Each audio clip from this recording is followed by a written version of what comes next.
Hi, everybody. My name is Othalia, and I am the founder of InnovFin Consulting Inc. At InnovFin Consulting, we focus on blockchain education, strategy, and implementation. And we are also building an edtech platform to educate and reskill employees in the manufacturing industry. Awesome. Awesome. So my first question to you is, how or why did you get into blockchain? So I think that the way I sort of got into blockchain was, first of all, I found that interesting. I came from a finance background, investment finance background, and I was seeing a lot of issues with the way that we were treating clients' data. And I just couldn't understand why, like a huge financial institution that has been around for so long and that manages hundreds of billions of dollars of clients' money still had to deal with that kind of issues. So I don't know. I think I was just sort of maybe like reading online and things like that. I really don't know how it came about. Anyway, so in some way, I got onto blockchain as a technology, and then I started reading about how it allows you to sort of eliminate, reconciliation processes, because everything becomes distributed, and then you now have access to a real-time access to data. Mm-hmm. And I thought, that's interesting. So I guess it just from there it was just down the rabbit hole, and and then I started meeting people who were actually more on the Bitcoin side, the cryptocurrency side, and that again just made me want to research more and more and more, and then eventually I left my job back then due to some restructuring. So embarrassing. But anyway, so that sort of gave me a lot of time to actually, study blockchain. And then eventually I started educating others in blockchain with a university here in Canada. And I guess, yeah, so from there, it was just, I got stuck with blockchain, blockchain forever. Yes. So, I love it. I love it. That first question always brings a smile to everyone's face because I can see how you're all thinking back to the that beginning. first, the beginning. Yeah, and it gets muddy. I think maybe if I go onto another platform, I may give another answer. It's just like it's now such a like something that happened like so long ago. Yeah, Sort of remember how it all happened. Yeah, so awesome, awesome. So, what does blockchain mean to you? I guess for me, it means a lot of things. It means innovation. That's number one. It means future, but it also means sort of this living and breathing technology. So blockchain is really unlike other technologies like artificial intelligence or maybe like the Internet of Things, that sort of things. Like, it's not the same because for people to have access to it, they don't actually have to be engineers. They don't have to be super smart. And what the funny part is that it has sort of is able to create sort of this digital economy that can take anyone anywhere in the world out of poverty. Right? Especially when you're talking about, African countries, developing countries, blockchain has opened up new sources of income to them. Unlike AI, for AI, you have to maybe like spend a lot of money to have access to it. Blockchain, all you have to do is get on the internet and you can start making money. So, yeah, I think that it's not only a very powerful technology, um, that can help with the operational processes, but it can also help, make sure that nobody gets left behind, right? So, No, that's perfect way. That's a perfect way of describing what it means to all of us, right? right. As Black women, it's important that we all are included or have a seat at the table of creating what we see as a vision for the next generation or the future. Even our generation. I Yeah, mean, yes, exactly. we're always Our talking about the generation. next generation. What about us? So even Yes, for our generation, it means yes, so much, right? So it does. It does. And the running theme with all these ladies that I've spoken to so far is the fact that we're coming in and we're staking our claim here and showcasing the different projects that we're working on. So I like to ask you, are there any projects that you're currently working on right now that you want to plug?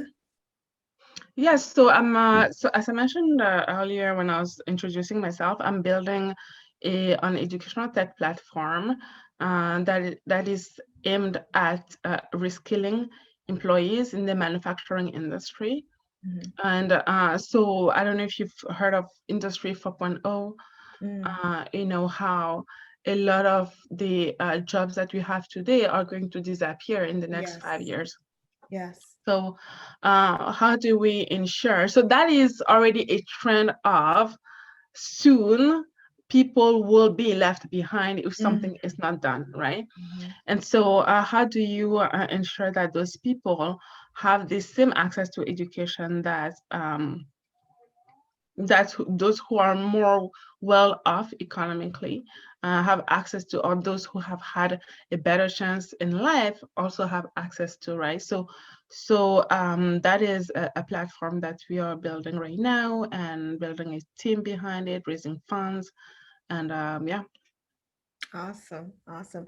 And the other question that I have is, how do you see blockchain improving the Black community slash the African diaspora? So again, going back, and I hate to keep talking about this, one thing about really going back to the the sort of say of making sure that no one gets left behind. Mhm, Of course, I mean, I don't have the statistics in mind right now, but when it comes to having access to education, having access to opportunities, mhm, often those who are at the bottom of the spectrum tends, or the pyramid, I have to say, mhm. it tends to be sure women, gender. If you have to talk about genders, it's Mhm, women. And then mhm. if you have to talk about race, it's Black people, Yes. right? So we have basically all of the issues in the world. Yeah, So we yeah. need some serious help. Mhm, And so blockchain, actually, if enough of us are educated in these emerging technologies, we will ensure that enough of us have the tools to make decisions, whether it is the tool to decide to work in the industry or the tool to decide to build a business in the industry. mhm. But really, it all starts with education. Often when I say, education is power, people tell me, well, no, it's actually action that is power. But before action, you have to have Yes, yeah, education yes. because you don't know what you don't know, right? So yes, I think that we are really at a turning point, and COVID has accelerated all of this stuff. This impacts the push towards digitalization, the countries leapfrogging towards the future, and if the Black community doesn't get the education it needs, it will once more in history get left behind, right? So Mhm. Yeah, and that's a main goal of a lot of Black ladies in blockchain, to make sure that, we see more people that look like us in this space, as well as we're thinking long term for our community, making sure that, like you mentioned, we don't get left behind.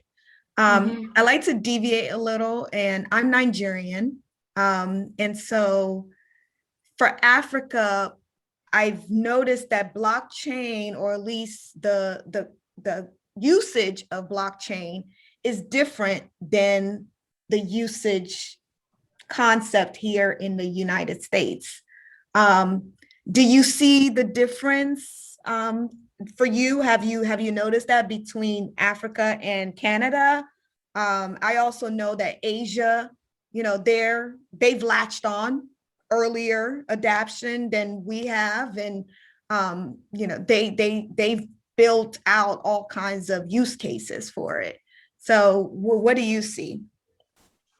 So I agree that Asia has actually really China, to be more specific, has definitely taken the lead in everything technology.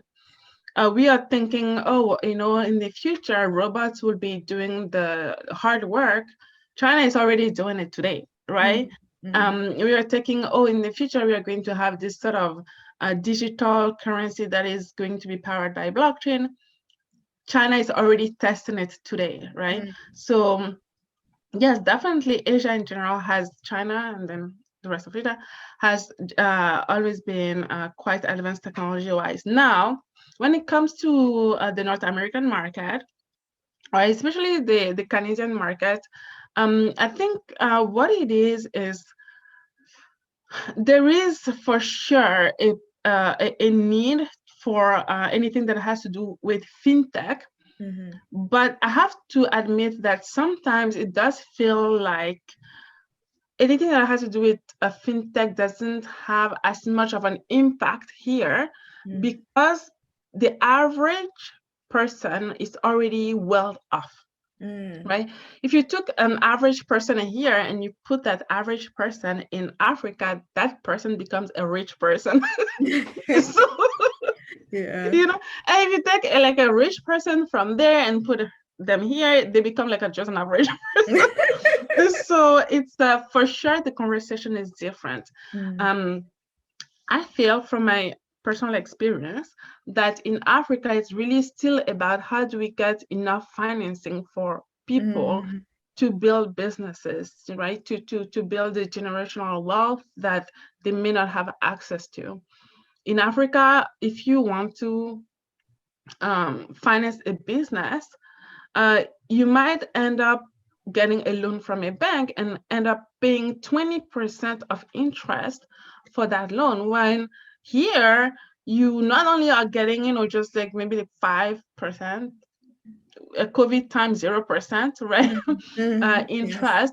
And on top of that, you're getting all the tax credits, right? So the conversation in Africa, or most part in Africa, because I don't want to make it like general either, is how do you get financing? How do you get foreign direct investment into the country, right?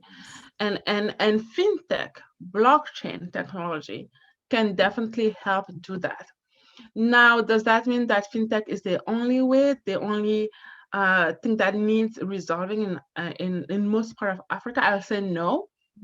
You still have to have some operational efficiency, but truly that only comes afterwards, in my opinion.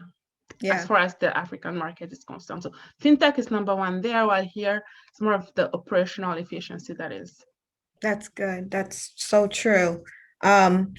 One lady was mentioning the whole remittance aspect of the financial market, and how sending money back home, there's that issue with them taking a certain amount off the top before you even reach the destination or the recipient. And I see her vision of using blockchain to be the equalizer. The equalizer. Thank you. The equalizer, to help people be able to fully realize the value of the money that they're sending back home. And so what's your take on that aspect? Yes, definitely. And that is one of the reasons why I believe in Nigeria, many businesses today are no longer, using the Naira, which is the Nigerian currency, to, do international transactions. They're using Bitcoin. That's it. Bitcoin is fast. Maybe tomorrow it might be worth more, but it's a better value proposition done using the illegal, or I won't, if I say legal, then people think Bitcoin is not illegal. But I mean the government sponsored currency, right? So Mm-hmm. yeah, I mean it's definitely has done something. It has introduced almost overnight this sort of transaction efficiency that a lot of people were waiting for, you know? Yeah. And so I mean on that note, I think you probably heard of Akon Yes, and yes, his yes. so now Akon now wants to I guess he's got billions of dollars now to Mm-hmm. build the African digital currency. And I think that if he's able to pull it off, I mean, if you have billions of dollars, you better pull it off. So, Yeah, right. I mean, because Bitcoin didn't need that much money No, no, to not make when it the rate is happen. keep So, going up. Yeah. so like if you have billions of dollars, you better make it happen. And so when he makes it happen, not if he does, I think that will also again help a lot on the African economy in general. Yeah. Yeah. Yeah. I think my biggest thing with Africa is the government's hindrance in latching on to cryptocurrency. And one thing that you mentioned earlier, Asia, specifically China, has done is it's be more visionary, right? And see that, okay, this is the way things are going. We can't stop it. Let's see how we can build on it. And recently, about a month or so ago, the Central Bank of Nigeria had issued a policy regulation basically prohibiting people from using cryptocurrency. And that's ridiculous within itself because they can't control it. Right. That's what I was thinking. Yeah, to date, Nigeria is one of the top 3 Bitcoin transaction users. That's right. And I just don't see how that's going to stop. And so, well, one, within within the Nigerian government, they need more visionaries, younger visionaries who can see the future and, for the benefit of the country, latch onto it, as opposed to the current leadership that we currently have, who can't grasp what this is. Yeah, because the Yeah. people are already in it and they're not Yeah. going anywhere. Yeah. Yeah. I mean, so I think that conversation again is sort of a complex conversation Mhm. because um with like behind control, there's also a lot of like personal interest, right? Mhm. So I mean, at the end of the day, really, I think that is what drives a lot of, unfortunately, Yes, leaders yes, in yes. Africa. Yes. So, We're tiptoeing around, but yes, yes, we understand each yeah, other. so I mean, sure, I mean they can even if they understand it, they might still want to to control it. Like is Mhm. for example in West Africa, where I'm actually from, the French part of West Africa, Okay. a lot of the currencies are not actually government controlled. They're Mm. actually French controlled, even though Mm. we've been how do you call it? We've been free for Mm. sort of a long time, right? And Mhm. so when this idea of having the digital currency was introduced into it, of course, they say yes, they were interested in it, but still, if that were to happen, still there will still be some type of control Mm. from the French government. So it's just it's just like a conversation that sort of never really ends. Mm. But what is great with currencies like Bitcoin is that whether they like it or not is there. As long as you have internet, you can have access You to can it, have and if it access does to. good for your business, Mhm. then you should use it. And then and there's nothing that governments will be able to do. That's it. So yeah. Yeah. Yeah, this is where we headed. Yeah. This is where we are. So yeah, and I think that we've come to a time where people want freedom. They want to Hmm. have a say in their economies. Hmm. And most people who were early adopters of Bitcoin tends to be sort of this sort of libertarian, have the libertarian thinking. And sometimes I tell people, like the reason why Bitcoin is not going to disappear is it's because it has a cult-like following. A cult-like following, really, because really the people who adopted Bitcoin from the beginning, Hmm. imagine the world a certain way, a way where the money that is issued for the people Hmm. and by the people. Hmm. And that has always been the ideology behind Bitcoin. So at least now we have an alternative that we can use.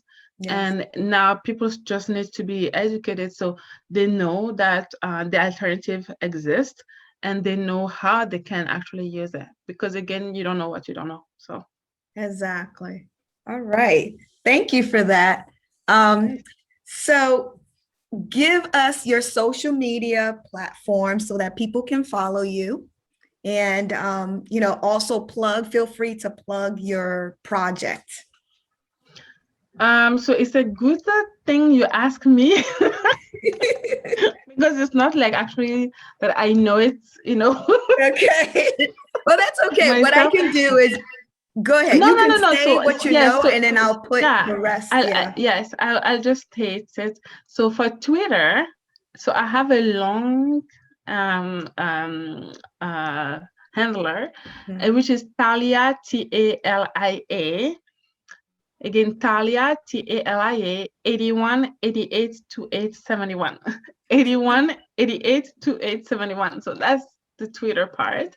And then on LinkedIn, really just look for me using my full name. Um, and in terms of the platform that I'm building, you can follow my company, LinkedIn, which is just InnovFin Consulting Inc. So if you search for it, you'll be able to find the page, and from there you'll have all the other links.